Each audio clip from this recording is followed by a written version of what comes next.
Thalassaemia क्या होता है और इसके होने के प्रमुख कारण क्या होते हैं? ब्लड की जो बनावट है रेड सेल की, हीमोग्लोबिन की, उसी में एक अंतर है। Thalassaemia can be cured permanently. बिल्कुल। मैंने देखा जो थैलेसीमिया के बच्चे होते हैं वो बहुत जल्दी बीमार पड़ जाते हैं, इसका क्या कारण होता है?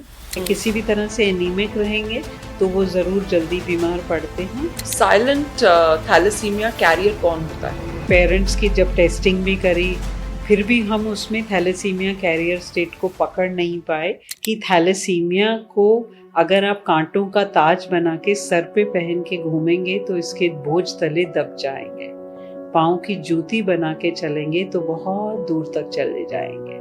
जब किसी भी कैंसर के साथ अक्यूट वर्ड जुड़ जाता है तो उसका क्या मतलब होता है? बच्चों में ज़्यादातर कैंसर ही एक्यूट है। ये बिनाइन और मैलिग्नेंट दोनों में क्या अंतर होता है? बिनाइन माने नॉन कैंसरस और मैलिग्नेंट माने कैंसरस। सिकल सेल क्या होता है और ये एक बच्चे की लाइफ को कैसे इफेक्ट करता है? सिकल सेल हमारे शरीर में जो हीमोग्लोबिन है उसकी कॉम्पोजिशन है, तो एक पर्टिकुलर पॉइंट पे चेंज होने से सिकल की बीमारी हो सकती है। मतलब हर प्रेगनेंसी में 4 में से 1 चांस है कि उनका बच्चा सिकल बीमारी से पीड़ित होगा। Namaste and welcome to hello Apollo our care on air. आज हम बात करेंगे बच्चों में खून की गंभीर बीमारियां जैसे thalassaemia, sickle cell anaemia, haemophilia और ल्यूकीमिया पर। ऐसा कहा जाता है कि कुंडली मिलाओ या न मिलाओ पर थैलेसीमिया टेस्ट जरूर कराओ। मैं हूं आपकी होस्ट सारिका भावल और आज हमारे साथ हैं doctor Amita Mahajan, senior consultant paediatric haematologist at Apollo hospitals New Delhi. Doctor Amita को इस फील्ड में 30 वर्षों से भी ज्यादा का अनुभव है। डॉक्टर अमिता के पेशेंट्स उनको कहते हैं that she is a shining example of hope and healing. We are truly privileged to have doctor Amita on the show. Please welcome the exceptionally talented and very beautiful doctor Amita Mahajan. Thank you Sarika for those kind words. सबसे पहले आप मुझे बताइए, एक paediatric haematologist और एक oncologist के काम में क्या फ़र्क होता है? देखिए, हम लोग ज़्यादातर दोनों फील्ड्स एक साथ करते हैं। हेमेटोलॉजिस्ट का मतलब है ब्लड डिसऑर्डर्स, जिसमें बिनाइन डिसऑर्डर्स जैसे थैलेसीमिया, खून की कमी, प्लेटलेट की कमी, ये भी इंक्लूडेड हैं, लेकिन ब्लड कैंसर जैसी चीज़ें भी। ऑन्कोलॉजी मेनली सिर्फ कैंसर के बारे में उस फील्ड के साथ डील करती है। पीडियाट्रिक हेमेटोलॉजिस्ट, ऑन्कोलॉजिस्ट, ज़्यादातर सेंटर्स में ये दोनों फील्ड्स का कार्यभार उन्हीं को दिया जाता है, बिकॉज ये दोनों फील्ड्स बहुत इंटरकनेक्टेड है। आपने बिनाइन वर्ड की बात की, तो आप हमारे दर्शकों को बता सकती हैं बिनाइन और मैलिग्नेंट दोनों में क्या अंतर होता है? बिनाइन माने नॉन कैंसरस और मैलिग्नेंट माने कैंसरस। सो शरीर में कई बार कई ऐसे ट्यूमर्स होते हैं जो कि आवश्यक नहीं है कि कैंसरस हो, तो उन्हें बिनाइन का वर्ड दिया जाता है। अनीमिया या खून की कमी के मुख्य कारण क्या होते हैं? देखिए, अनीमिया इस वक्त हमारे देश की नंबर 1 पब्लिक हेल्थ प्रॉब्लम है। जो हमारी डाइट में कई और पदार्थ हैं, उसमें ऐसी चीज़ें हैं जैसे हम लोग चाय बहुत पीते हैं, तो जो भी डाइट में आयरन है वो शरीर उसको एक्सेप्ट नहीं कर पाता, एब्जॉर्ब नहीं कर पाता। आयरन डेफिशिएंसी का मुख्य कारण केवल डाइट होता है या इसके कोई और भी कारण हो सकते तो हैं? ज़्यादातर डाइट होता है। एब्जॉर्प्शन की प्रॉब्लम जैसे एक सीलिएक डिजीज़ है, काफ़ी कॉमन है, उसके कुछ बहुत ज़्यादा लक्षण नहीं होते। एक तरह से साइलेंट बीमारी है। बीमारी भी मैं नहीं कह सकती, एक तरह से एलर्जी है। तो जिनको आयरन के बावजूद बार बार खून की कमी आती है, तो उसमें हम इसके बारे में देखते हैं। कई बार शरीर में से हिडन लॉसेस होते हैं आंत के ज़रिए, जो नज़र से नहीं दिखते पर स्लोली जाते हैं, तो अन्य कारण हैं। लेकिन मैं कहूँगी कि 70 से 80% लोगों में मेन कारण आयरन का सेवन ही कम कर रहे हैं, या जिन चीज़ों से कर रहे हैं उससे पूरी तरह एब्जॉर्ब नहीं हो पा रहा है। तो इस केस में how can a parent recognise कि भाई उसके बच्चे में आयरन की कमी है? ऐसे तो गाइडलाइंस के अनुसार 1 साल की आयु में हर बच्चे का टेस्ट होना चाहिए, लेकिन छोटे बच्चों में नीडल टेस्ट कराने में हम लोग कई बार संकोच करते हैं। तो सबसे पहली बात है कि 6 महीने के बाद बच्चे को सॉलिड्स इंट्रोड्यूस करना बहुत ज़रूरी है, और धीरे-धीरे दूध की मात्रा कम करना आवश्यक है। हमारे देश में स्पेशली जहाँ लोग गाय-भैंस रखते हैं, ज़्यादा दूध पीना एक गर्व की बात समझी जाती है, लेकिन ये अनिवार्य है कि हम बच्चे का पेट केवल दूध से ना भरें, वो सॉलिड चीज़ें जिनमें ज़्यादा आयरन है, जो भी घर का आपका भोजन है, कोई स्पेशल डाइट की ज़रूरत नहीं है। लेकिन क्योंकि हमारी डाइट ही आयरन डेफिशिएंट है, इसीलिए ये नेशनल पॉलिसी या राष्ट्रीय निधि है कि 6 महीने की आयु से हम उन्हें सप्ताह में 2 बार थोड़ा सा एक्स्ट्रा आयरन दवाई के रूप में ज़रूर दें, ताकि उनकी कमी ना हो। तो हम आयरन की डेफिशिएंसी या अनीमिया को कैसे डायग्नोज करते हैं और उसका ट्रीटमेंट प्रोसेस क्या होता है? देखिए उसके जो क्लिनिकल लक्षण हैं, चेहरे में पीलापन आना, बच्चे में लेथार्जी आनी, चिड़चिड़ापन आना, बच्चा कई बार आप देखेंगे मिट्टी खाता है या चूना को, दीवार को नोच के खाता है, तो ये कई बार बर्फ़ के लिए कि बर्फ़ बच्चा को खाने में बहुत मज़ा आता है, तो ये आम फीचर्स हैं आयरन डेफिशिएंसी के। कोई भी खाना जिसे हम दवाई की तरह दे रहे हैं, वो बच्चे कभी भी नहीं खाएंगे, तो उसकी पराठी बनाई जा सकती है, सब्ज़ी के रूप में उसका सेवन किया जा सकता है, दाल में ऐड किया जा सकता है, जो आयरन रिच चीज़ें हैं। मांसाहारी लोगों के लिए ये समस्या कम है, लेकिन शाकाहारी लोगों के लिए उसी डाइट से, जो लिमिटेड डाइट बच्चा खाता है, उसमें पूरा आयरन डालना थोड़ा कठिन रहता है। ओके, क्या अनीमिया के भी अलग-अलग प्रकार होते हैं? हाँ, बिल्कुल। अनीमिया के कई प्रकार हैं।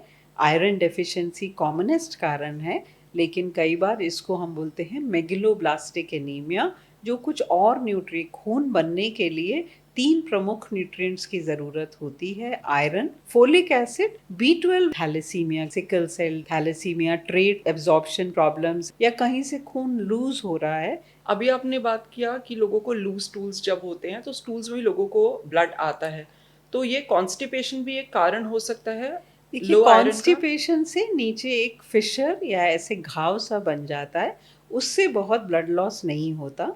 लेकिन एडल्ट लोग बहुत सारा पाइल्स का प्रॉब्लम देखते हैं, तो उसमें अक्सर काफ़ी ब्लड लॉस हो सकता है।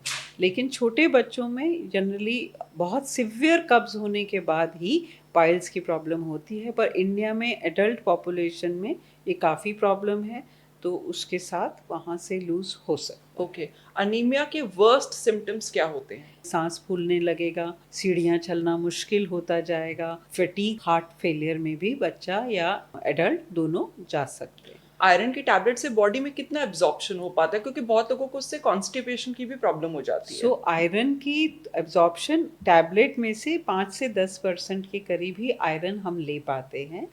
कॉन्स्टिपेशन आयरन की लेने की एक कॉमन समस्या है, तो कुछ नए सॉल्ट्स हैं जिससे ये कब्ज़ की प्रॉब्लम नहीं रहती। साथ में आप थोड़ा रफेज को बढ़ा सकते हैं या कब्ज़ के लिए साथ में कोई और लैक्सेटिव वगैरह ले सकते हैं। पर इंडियन लोग अपने खाने के बारे में बहुत पर्टिकुलर हैं, उसके दिखना एक तरीके से चाहिए, उसका स्वाद एक तरीके से होना चाहिए। तो आयरन लेने का सही टाइम क्या है और उसका एब्जॉर्प्शन इंश्योर करने के लिए हमें क्या करना चाहिए? देखिए आयरन की मैक्सिमम एब्जॉर्प्शन होती है कि आप उसे खाली पेट लें, लेकिन जो कब्ज़ के, गैस के या जो थोड़ा उबकाई के सिम्टम हैं, ये खाली पेट लेने से ज़्यादा होते हैं। तो बच्चों के लिए एटलीस्ट हम सजेस्ट करते हैं कि रात के खाने के बाद दें। तो हमारी तरफ से ज़्यादा इम्पॉर्टेंट है कि जो समय आपको सूट करता है आप लीजिए।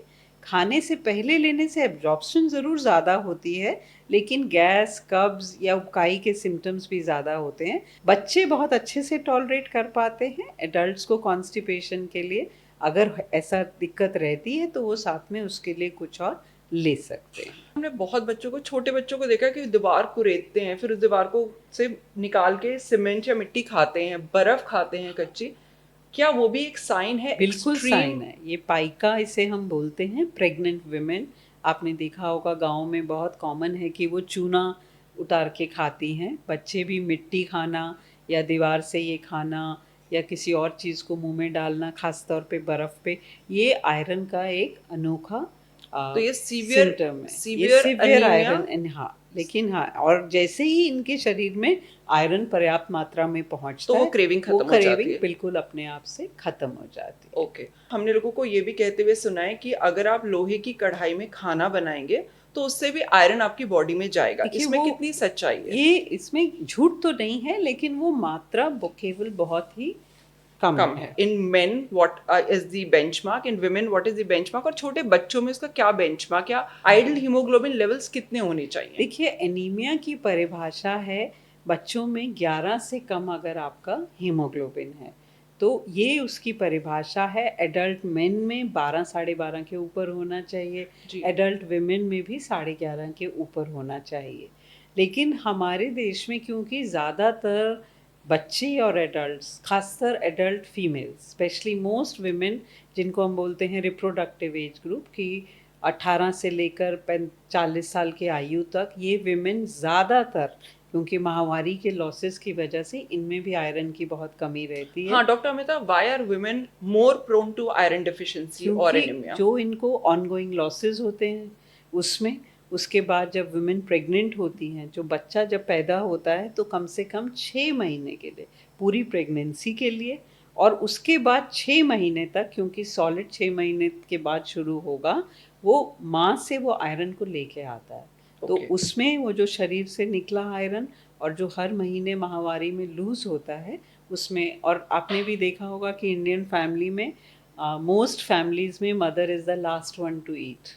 तो जो उनका जो भोजन है, जो भी अच्छी चीज़ है, न्यूट्रिशियस चीज़ है, वो मदर की कोशिश रहती है कि वो बच्चों को, बाकी फैमिली को दे। अगर किसी को अनीमिया की परेशानी है तो लॉन्ग टर्म में उसके क्या साइड इफ़ेक्ट हो सकते हैं? वो है कि मेंटल डेवलपमेंट जो भरपूर नहीं हो पाती, और अगर ये आयरन की कमी बनी रहती है तो ये चीज़ इरिवर्सिबल भी हो सकती है। मींस कि हमने उसके फाइनल आईक्यू को या उसके फाइनल पोटेंशियल को ही कॉम्प्रोमाइज़ कर दिया, एक ऐसी चीज़ की कमी से जो हर घर में भरपूर पड़ी है। As a women, as a mother and as a doctor, आप क्या सलाह देती हैं उन माओं को जिनके बच्चे ना तो हरी सब्जियां खाते, क्योंकि ये तो हर दिन का स्ट्रगल है, बच्चे ना हरी सब्जियां खाते ना आयरन रिच फूड खाते, तो आप उनको क्या सलाह देती हैं as a doctor, as a mother and as a women?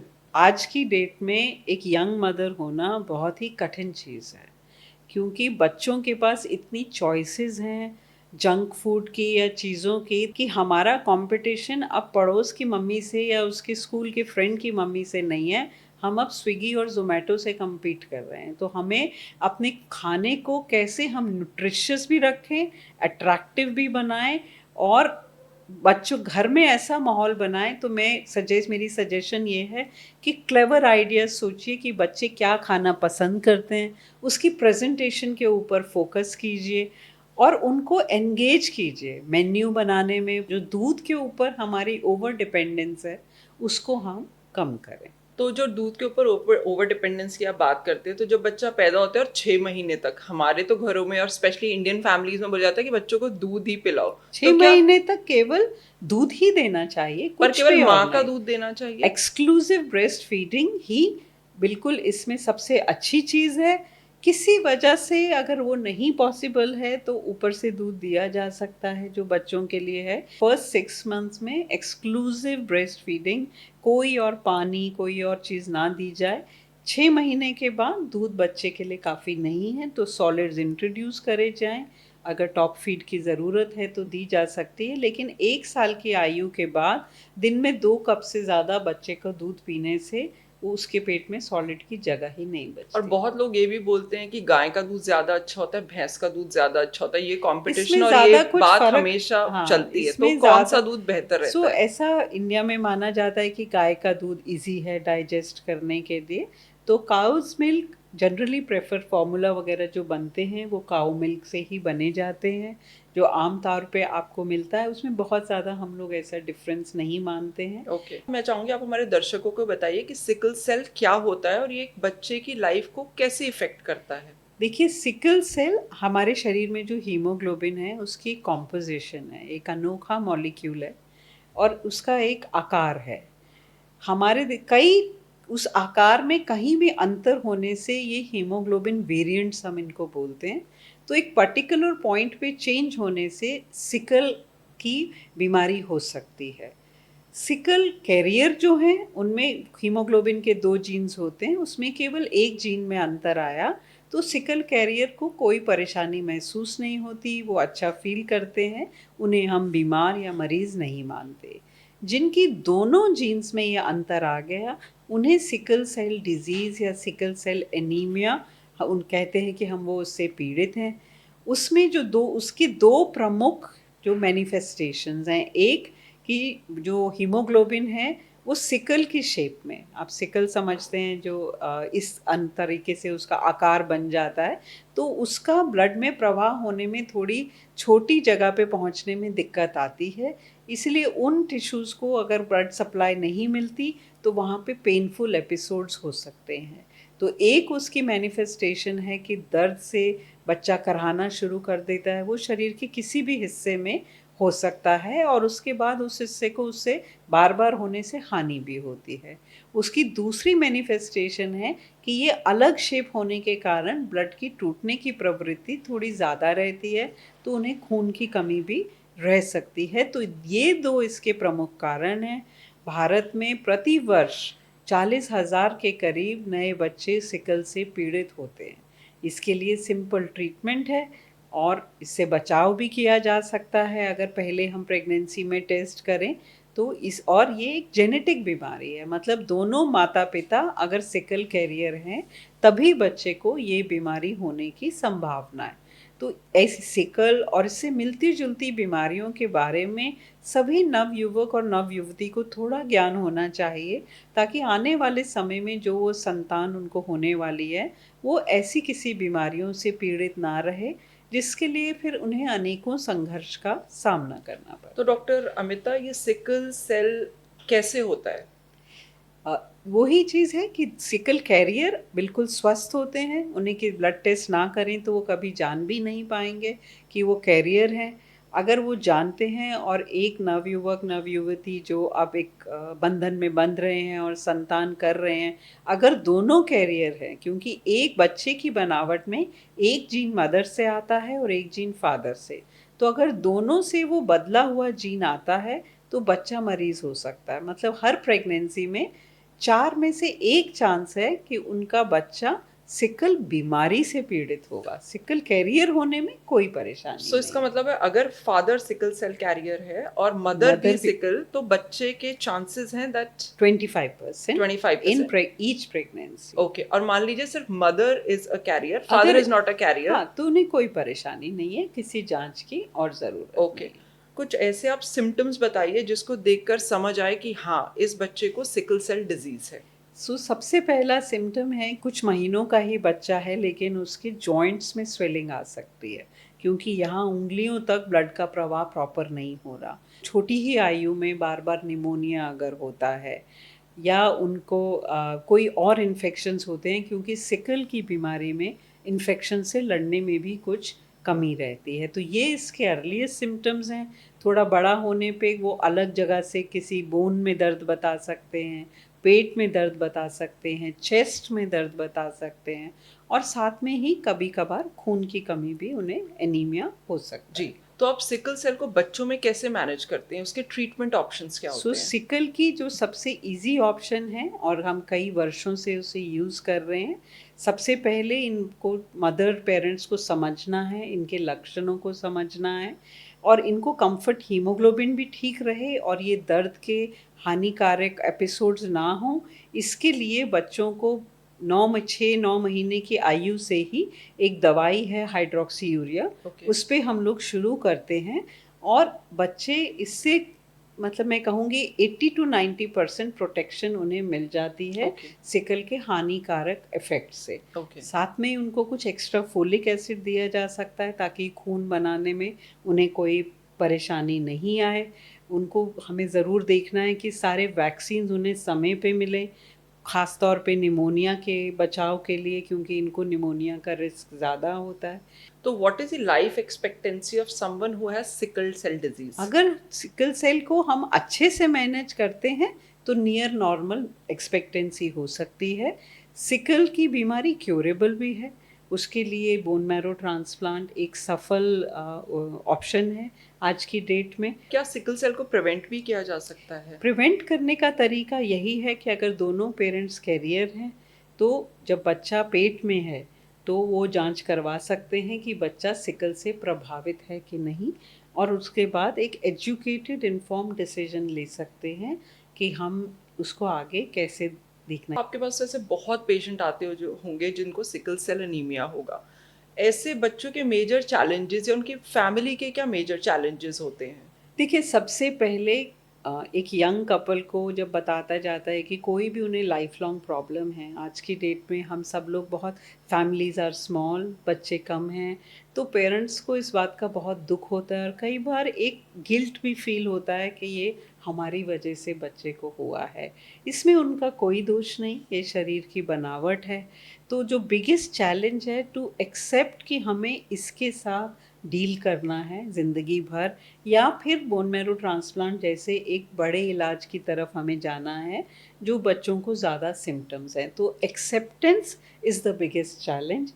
अगर ऐसे आपके दर्शकों में ऐसे लोग हैं जो इस कठिनाई से जूझ रहे हैं, मैं यही कहना चाहूँगी कि we have to remain positive. हम में से हर किसी न किसी संघर्ष से जीवन में जूझता है, हेल्थ कंसर्न से भी जूझते हैं, पर सिकल ऐसी ख़राब बीमारी नहीं है। अगर उसका सही ट्रीटमेंट लेते हैं तो they can lead a near normal life. हाँ, कुछ मेडिकल रिव्यूज़ की या आपको चेकअप्स की, कुछ दवाइयों की ज़रूरत है, लेकिन बहुत कठिन नहीं है इसके साथ जीना। अब सिकल सेल एनीमिया के बाद हम थैलेसीमिया की बात करते हैं, क्योंकि थैलेसीमिया के केसेस इंडिया में हम देखते हैं हर रोज़, और दिन ब दिन वो काफ़ी बढ़ते जा रहे हैं। एक आप हमारे दर्शकों को बताइए थैलेसीमिया क्या होता है और इसके होने के प्रमुख कारण क्या होते हैं?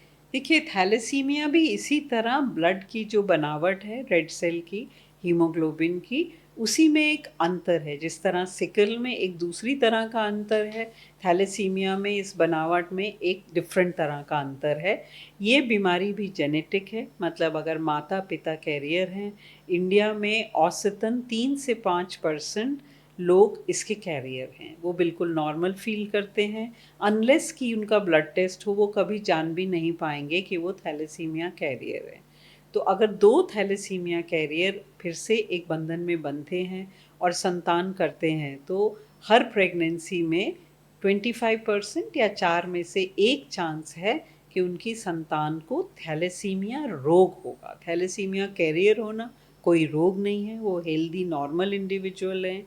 लेकिन अगर 2 लोग के से ये एबनॉर्मल जीन आता है, तो बच्चा थैलेसीमिया रोग से पीड़ित होता है। तो आप थैलेसीमिया को कैसे डिटेक्ट करते हैं? थैलेसीमिया सिकल से भी ज़्यादा सीवियर प्रॉब्लम है, और 4 से 6 महीने की आयु से ही बच्चे के शरीर में बहुत ज़्यादा कमी हो जाती है और फिर उसे ब्लड देने की ज़रूरत पड़ती है।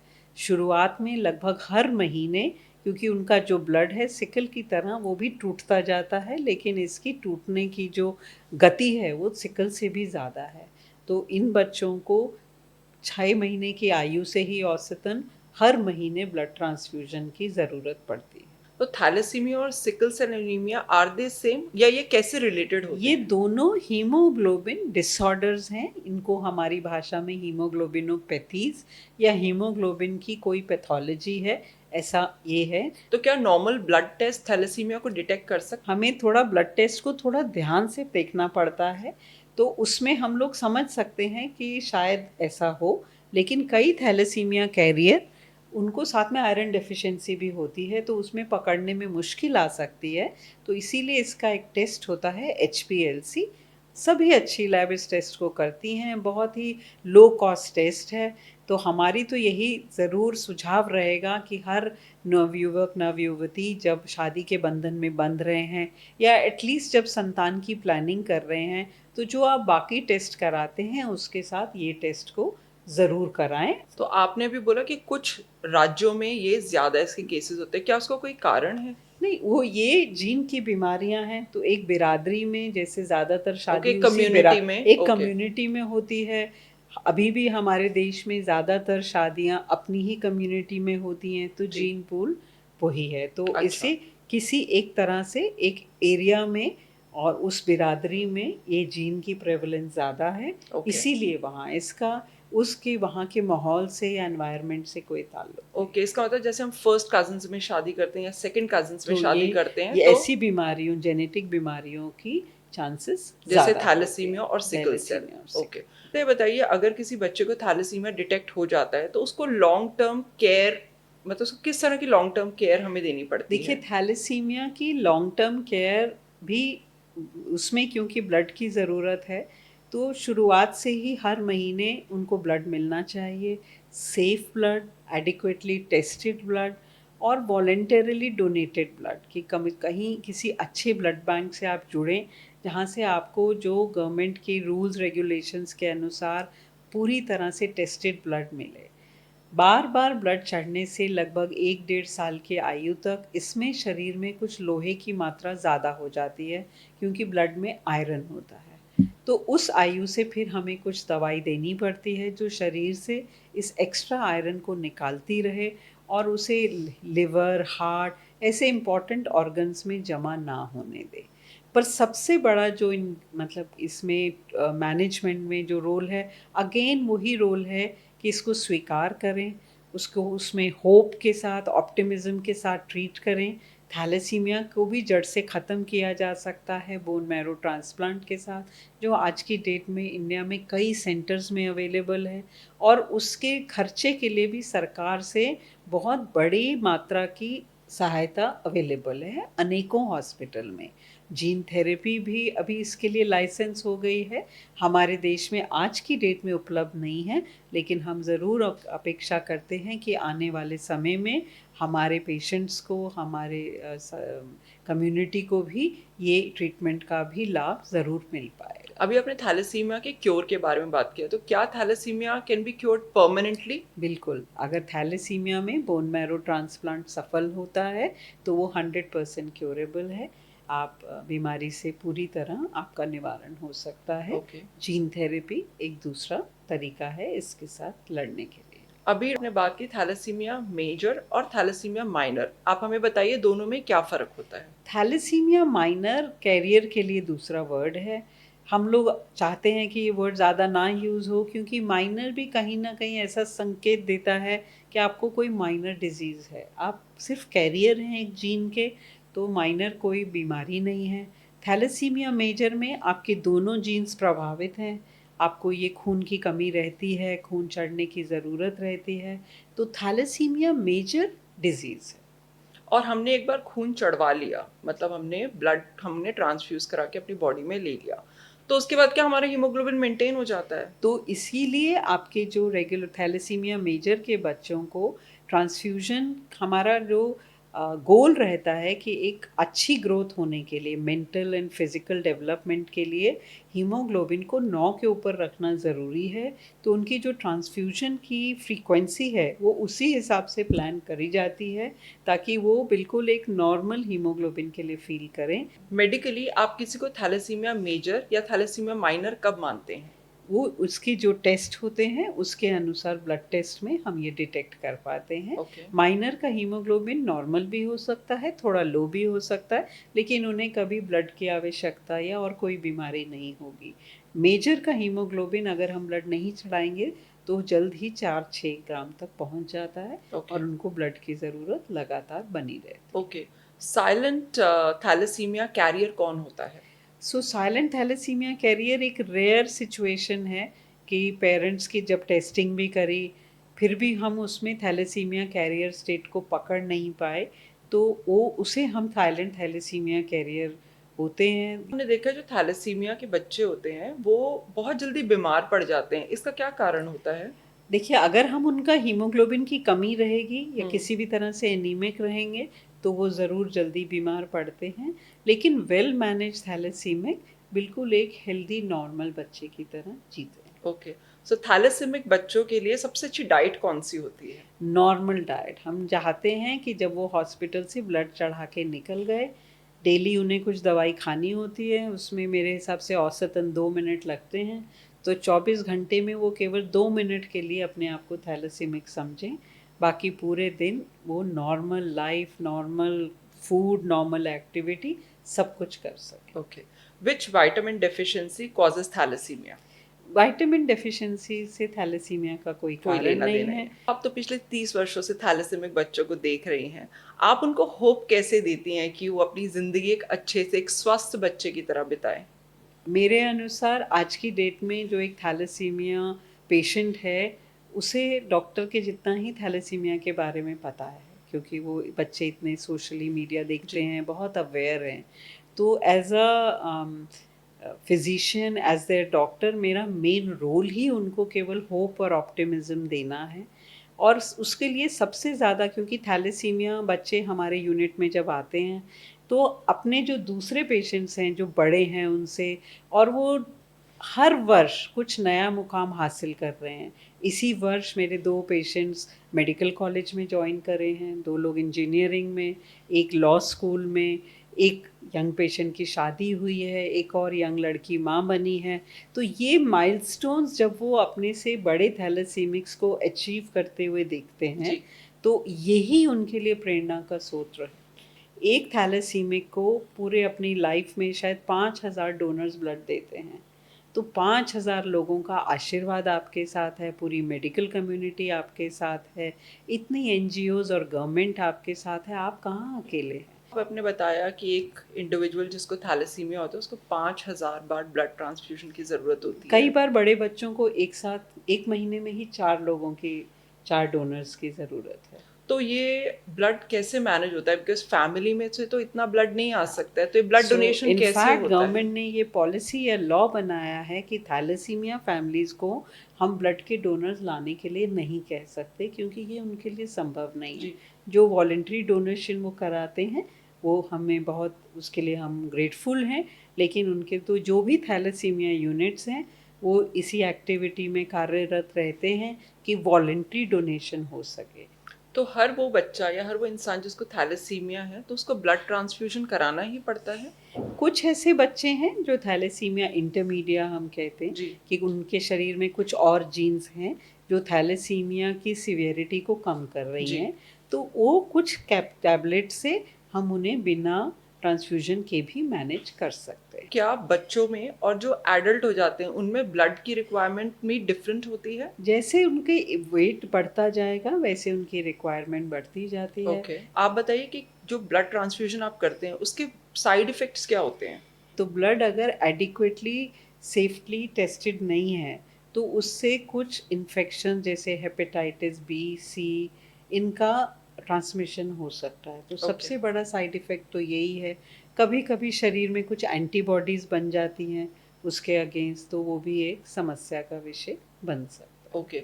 जो थैलेसीमिया होता है वो एक नॉर्मल लाइफ जी सकता है? बिल्कुल जी सकता है, नियर नॉर्मल मैं कहूँगी, क्योंकि with medical intervention. What is the main cause of death in patients with thalassemia?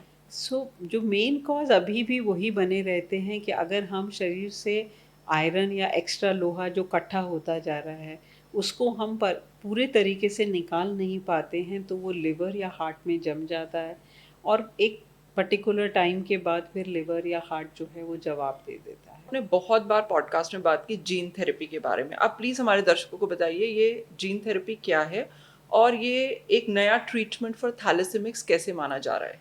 देखिए, जीन थेरेपी पे प्रयास लगभग पिछले 30-40 वर्षों से हो रहा है, लेकिन सफलता पिछले कुछ 5-7 साल में हमें मिली है, क्योंकि ये बीमारी जेनेटिक है, जीन में एक बदलाव है। तो इसमें 2 चीज़ें हैं कि हम पेशेंट के सेल्स लेके उनमें वो जीन को बदल के हम चेंज कर जी। सकें। उसको देने के लिए 2 तरीके हैं, एक को हम जीन एडिटिंग बोलते हैं, दूसरे को हम किसी वेक्टर में डाल के, वायरस में डाल के उसमें बदलाव लाते हैं कि वो जीन चेंज हो जाए जी। एक हेल्दी जीन की तरफ। पेशेंट के जो बाकी सेल्स हैं उनको दवाइयाँ दे के हम किल करते हैं, और ये जो हमने मॉडिफाइड सेल्स हैं इसको फिर वापस पेशेंट को दिया जाता है, जो धीरे धीरे बढ़ के फिर पेशेंट का जो जेनेटिक मेकअप है उसको चेंज कर देते हैं। ओके। तो बोन मैरो ट्रांसप्लांट में हम यही चीज़ करते हैं, लेकिन एक दूसरे पेशेंट से हेल्दी सेल को लेके डालते हैं।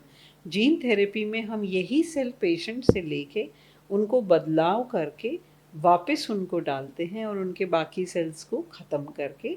तो ये इसमें जो है जो बोन मैरो ट्रांसप्लांट की कुछ कॉम्प्लिकेशंस हैं वो काफ़ी हद तक ख़त्म हो जाती हैं। ओके। बहुत पेरेंट्स को ये शिकायत रहती है कि उनके बच्चे की ना बहुत नाक से खून आता है, जैसे फ्रीक्वेंट नोज ब्लीडिंग। तो उनके ये क्वेश्चन रहते हैं क्या मेरे बच्चे को ब्लड कैंसर है? देखिए फ्रीक्वेंस जैसे आपने कहा कि ये बहुत कॉमन प्रॉब्लम है, तो ज़्यादातर जो बच्चों को नोज़ ब्लीडिंग है, उन्हें कोई बीमारी नहीं होती है। It is just their tendency, क्योंकि ये वाला शरीर का हिस्सा, इसकी ब्लड सप्लाई सबसे ज़्यादा है। कोई भी हल्की चोट से या बच्चे जैसे नाक में उँगली डालते हैं, उससे वहाँ से ब्लीडिंग हो सकती है और फिर कई दिन तक चल भी सकती है। तो आम तौर पे उसमें घबराने के, अगर आप प्रेशर देके उसे दबा सकते हैं तो ज़्यादा घबराने की बात नहीं है। अगर फिर भी बच्चे को फ्रीक्वेंट बार-बार हो रहा है, फैमिली में किसी और को भी रहता है, ब्लड चढ़वाने की ज़रूरत पड़ती है या उसको बंद करवाने के लिए कोई डॉक्टर से कुछ स्पेशल ट्रीटमेंट लेने की ज़रूरत पड़ती है, तो ऐसे बच्चों में हम ज़रूर कुछ ब्लड टेस्ट करते हैं। हमें हीमोफीलिया के बारे में कुछ बताइए। देखिए हीमोफीलिया भी एक जेनेटिक बीमारी है जो ज़्यादातर बॉयज़ को ही इफ़ेक्ट करती है, क्योंकि ये जिस जीन पे है वो बॉयज़ में ही रहता है। गर्ल्स में वो जीन एक और भी है, तो नॉर्मल जीन की वजह से उन्हें नहीं रहती। हीमोफीलिया का प्रमुख लक्षण है कि बच्चों को, जब बच्चा चलने फिरने या रिगड़ने लगता है तो उसको जॉइंट्स में स्वेलिंग आ जाती है। किसी के भी दर्शक के अगर ऐसा आप किसी बच्चे में नोटिस करते हैं तो ज़रूर उन्हें डॉक्टर से चेकअप कराएं। हीमोफीलिया एक ब्लीडिंग डिसऑर्डर है, जिसमें खून में एक खास प्रोटीन की कमी से उन्हें ये ब्लीडिंग टेंडेंसी रहती है। उसके लिए भी आज की डेट में बहुत सफल इलाज है, अगर ब्लीडिंग हो सकती है तब भी। और मोस्ट इम्पॉर्टेंटली अब ऐसा इलाज आ गया है कि महीने में एक सिंपल स्किन इंजेक्शन से ये ब्लीडिंग के एपिसोड्स को हम बिल्कुल ही प्रिवेंट कर सकते हैं। आपने अपने 30 वर्षों के करियर में आपने बहुत सा, आप रोज ऐसे बच्चों से मिलते होंगे जो sickle cell, thalassaemia, you know childhood cancer से जूझ रहे हैं। इतने बच्चों की जब आप बीमारियों के बारे में सुनते हैं, आप अपनी पॉजिटिविटी खुद कैसे मेंटेन करके रखती हैं? देखिए, जैसे मैंने आपको बताया है, जो ये बच्चों के जो भी छोटे-बड़े सक्सेसेस हों, हम शुरू से उन्हें एनकरेज करते हैं कि वो हमें ज़रूर आके इससे शेयर करें, क्योंकि जो यूनिट में जब वो बताते हैं, उसकी सेलिब्रेशन होती है, तो इवन हमारे साथ जो डॉक्टर्स, नर्सेस जुड़ी हुई हैं और बाकी पेरेंट्स, उन्हें बहुत प्रोत्साहन मिलता है। सो आज थैलेसीमिया की ही बात कर रहे हैं, तो मैं आपको बताऊँगी कि एक यंग कपल हैं, तो वो कई वर्षों तक संतान नहीं हो पाई, तो उन्होंने एक बच्ची अडॉप्ट करी काफ़ी वर्षों की वेट के बाद। न्यूबॉर्न बच्ची थी, तो उस टाइम पे कुछ जानने की कोई पॉसिबिलिटी नहीं थी। 6 महीने की आयु में उन्हें पता चला कि वो बच्ची थैलेसीमिक है। उन्होंने एक चर्च से अडॉप्ट की थी। जब चर्च को पता चला तो चर्च ने भी खेद ज़ाहिर की कि हमें नहीं मालूम था, it is a genuine mistake, लेकिन अगर आप चाहें तो हम इसकी ज़िम्मेदारी वापस लेने के लिए हम तैयार हैं। लेकिन वो कपल ने डिसाइड किया कि वो ऐसा बिल्कुल नहीं करेंगे और उसी को उन्होंने बड़ा किया। आज वो बच्ची कॉलेज, इसी साल उसने कॉलेज जॉइन किया। तो उन्होंने जो उस बच्ची के ऊपर मेहनत की है, वो एक बिल्कुल नॉर्मल यंग लेडी दिखती है, हाई अचीवर है, स्कूल में बहुत अच्छे कॉलेज में एडमिशन मिला। तो जो उनकी भावना से, मतलब हम सबके दिल को वो छू गई, कि एक तरफ लोग कई बार कोसते भी हैं कि हमारे जी। साथ ऐसा क्या हुआ। इनके पास तो रिवर्स करने की भी ऑप्शन थी कि वो चर्च ने उन्हें ऑफ़र किया कि हम आपको कोई दूसरा बच्चा देते हैं। जी। लेकिन इस यंग कपल ने, जो बहुत ऐसा वेल ऑफ भी नहीं थे, बहुत संघर्ष लाइफ में उन्होंने देखे थे, लेकिन उन्होंने उस बच्ची को प्यार से स्वीकार किया और इतना अच्छे से मैनेज किया और इतना अच्छा जीवन दिया। थैलेसीमिया को अगर आप काँटों का ताज बना के सर पे पहन के घूमेंगे तो इसके बोझ तले दब जाएँगे। पाँव की जूती बना के चलेंगे तो बहुत दूर तक चले जाएँगे। तो यही भावना आई थिंक हमारे बच्चे लेके चलते हैं कि it is a part of our life, it is a medical problem, उसका अच्छा इलाज है, बट ये हमारी ज़िंदगी में हमारे सपनों को पूरे करने में आड़े नहीं आनी चाहिए। मेडिकल फ्रेटर्निटी में और आपके पेशेंट्स के बीच में वो लोग बोलते हैं कि you are a shining example of what it means to be hope. मैंने देखा आप हर साल एक ऐसा सपोर्ट ग्रुप ऑर्गेनाइज करती हैं जिसमें आप बहुत बच्चों को बुलाती हैं। आप जब आप ये सपोर्ट ग्रुप्स ऑर्गेनाइज करती हैं, what is the thought that goes in your mind? The thought is just, जो यंग हैं वो जो बड़े बच्चे हैं उनके अचीवमेंट्स को देखें, उससे प्रेरित हों। इवन मेडिकल कम्युनिटी में शायद सब लोग नहीं जानते कि ये बीमारियों का रूपरेखा आज टोटली बदल चुकी है। तो हम नहीं चाहते कि कोई भी इनको तरफ तरस की तरफ से देखे। हम चाहते हैं कि इनके सक्सेस को, इनके अचीवमेंट्स को, जब ये उन फंक्शंस में सब तैयार होके आते हैं, परफॉर्म करते हैं, अचीवर्स अवार्ड लेते हैं, तो सब जो गर्व महसूस करते हैं हमारी नर्सेज, ये एक बहुत बड़ी मोटिवेशन है। Thank you very much, Dr. Amita, for answering these questions. Now I have some rapid fire questions for you. I'm going to ask you some questions and please answer them extempore in one line. My first question is, क्या गाय के दूध पीने से anaemia हो सकता है बच्चों में? बहुत ज़्यादा पीने से ज़रूर हो सकता है। Okay. What's one message जो आप एक हर थैलेसीमिक पेशेंट के पेरेंट को देना चाहती हैं? कि बीमारी को स्वीकार करें और उससे बेस्ट ट्रीटमेंट दिलवाएं, आपका बच्चा बहुत अच्छा जीवन जी सकता है। Okay.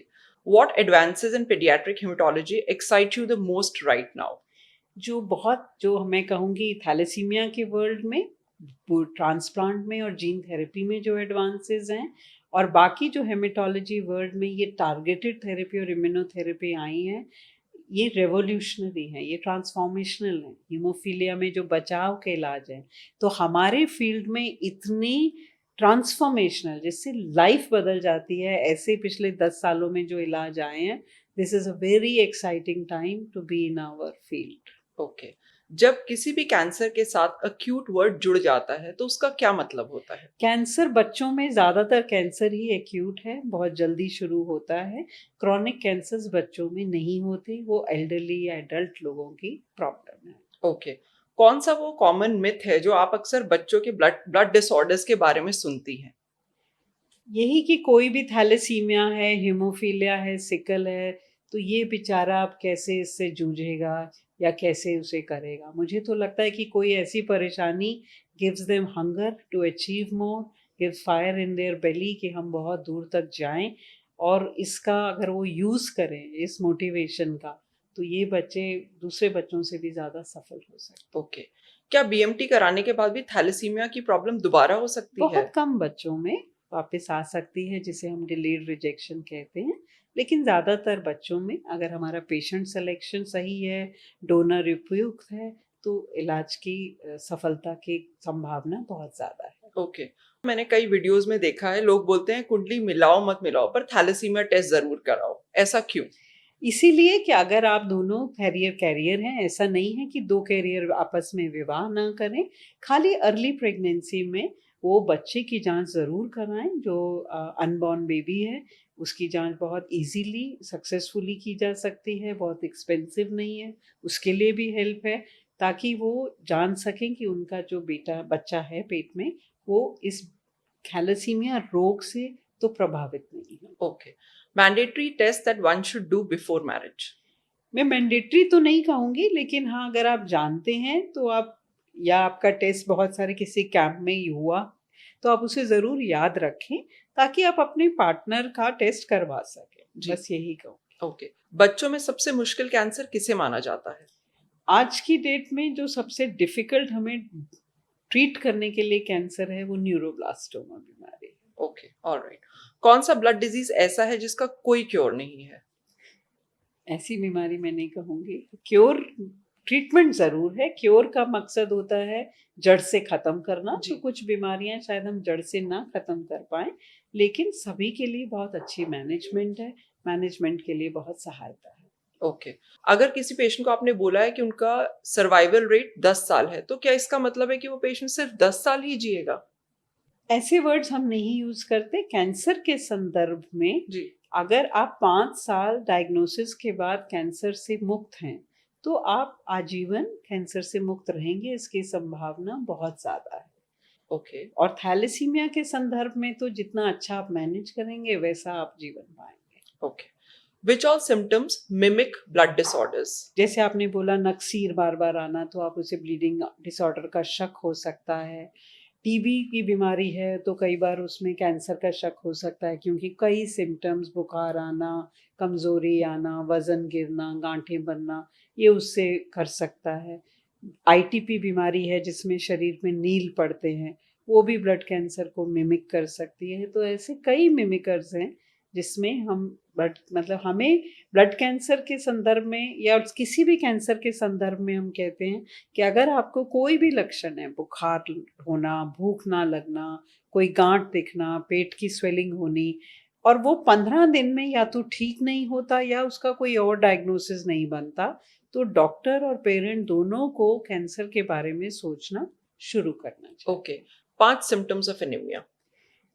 कमजोरी फील होना, थकावट फील होना, चेहरे का पीलापन होना, लिवर या स्प्लीन जो थैलेसीमिया जैसी बीमारी है उनमें बढ़ना, और कई बार चेहरे का भी थोड़ा विकृत होना, पर वो थैलेसीमिया जैसी बीमारी में एनीमिया हुआ है उसकी वजह से। क्या कोई ऐसा ब्लड टाइप भी है जो कि थैलेसीमिया के लिए प्रोन है? नहीं, थैलेसीमिया का ब्लड टाइप से कोई भी कनेक्शन नहीं है। वो लोग जिनको थैलेसीमिया मेजर है, can they have children? They can have children, अगर वो वेल मैनेज्ड हैं तो उन्हें कोई भी बिना किसी मेडिकल इंटरवेंशन के लिए नॉर्मल प्रेगनेंसी हो सकती है। आज के बहुत एडल्ट्स जो 30-35 साल पहले जिनका इलाज शुरू हुआ था, तो शायद उनमें आयरन इतना अच्छे से हम ना निकाल पाए हों, तो उन्हें कई बार असिस्टेड रिप्रोडक्शन की हो सकती है, लेकिन थैलेसीमिया पेशेंट्स को माता पिता बनना पूरी तरह से संभव। आपको क्या लगता है, इंसान या पेशेंट दवाइयों से ज्यादा ठीक होता है या आपकी दी हुई हिम्मत से? दोनों चीज चाहिए, दवाई लेने के लिए भी हिम्मत चाहिए, तो हिम्मत सबसे पहले जरूरी है। Okay, thank you so much, Dr. Amita, for answering these questions. Thank you for having me here. And thank you so much also, Dr. Amita, आज हमारे साथ यहाँ ये बातचीत करने के लिए। आई एम श्योर जैसे आप अपने पेशेंट्स को OPD में और इन पेशेंट वार्ड में मोटिवेशन देती हैं, वो दर्शक आज घर पे बैठे हुए भी थैलेसीमिया के बारे में इतनी डिटेल जानकारी आपसे ले पाए। Thank you so much, Dr. Amita, for joining us today and sharing your valuable insights. It was a pleasure having you here today. It was my pleasure entirely. Thank you. याद रखिए, thalassaemia एक life long condition हो सकती है, पर right care, support and awareness के साथ it doesn't have to define your life. A heartfelt thank you to Dr. Amita Mahajan for sharing her insights and her time with us today. Remember, knowledge saves lives and awareness builds hope. Until next time, take care of yourself and don't forget to like and subscribe our channel.